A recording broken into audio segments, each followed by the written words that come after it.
Imagine that you're a creative individual, one that had about 43 different goals that they'd like to work on and improve throughout their lives. How would you decide which ones to focus on first? What would you do to make sure that shiny object syndrome wouldn't prevent you from pursuing your goals?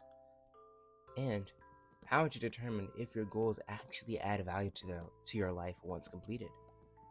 Well, in today's video, I'll be talking about just that, and be sure to stick around to the end because I have a lot of helpful tips that I think you haven't heard before. Today's video, we'll be talking about what a good goal is, how to prioritize them, and how to avoid shiny object syndrome. So stick around to the end and welcome to the channel. Our mission here is to help viewers pursue their goals and transform their lives for the better. So if that applies to you and that interests you, be sure to drop a subscribe. So what is a good goal? A good goal is a goal that is smart. I'm assuming that everyone watching this video knows what a SMART goal is, but for those who don't, a SMART goal is a goal that's measurable, achievable, attainable, it's reasonable, it's time bound. It's basically the criteria that kind of defines the textbook version of a good goal. However, a good goal is much more than that.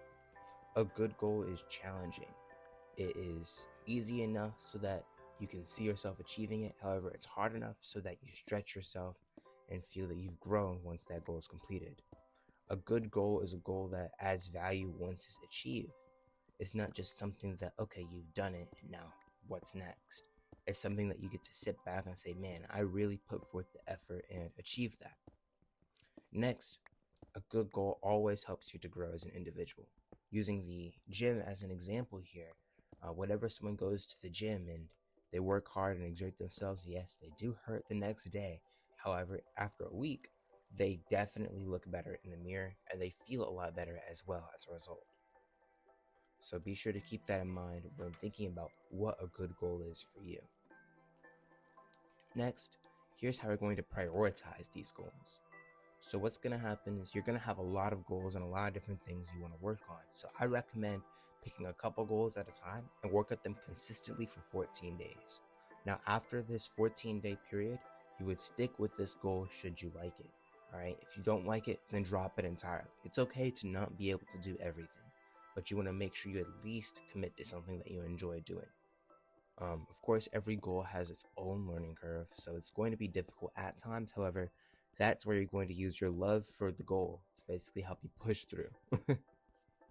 You're going to only want to work on the top 3 goals with consistent effort because you don't want to do too many at once. Otherwise, you're just going to move too slow in all of them. Honestly, I've always thought there was a problem with the jack of all trades, master of none philosophy, because if you're only good at one thing, as soon as that one thing no longer becomes relevant or it's no longer the best thing, then you're just out of luck. So I recommend being pretty good at quite a few different skills. That way, not only will you always have some source of enjoyment, but doing one thing the entire time won't become boring. I always like to have at least 3, well, at most 3, to kind of mix things up.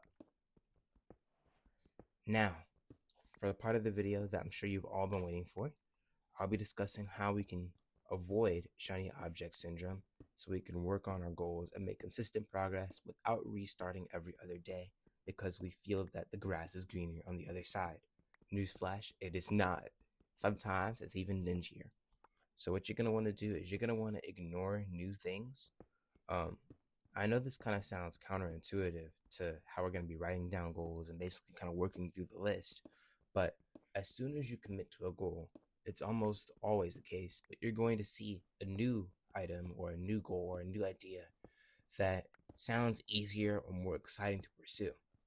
What you're going to do is you're going to ignore that in the sense of dropping what you're doing and then going to do that.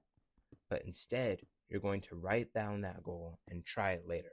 Just add it to the list. That way you don't feel like you're completely rejecting it, but the door of opportunity isn't completely closed either.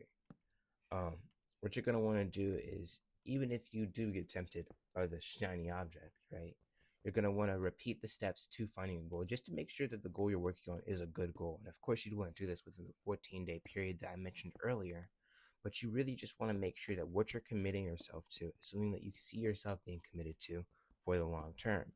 You don't want to have to, apply your 50% effort. You want the full 100% on go kind of energy.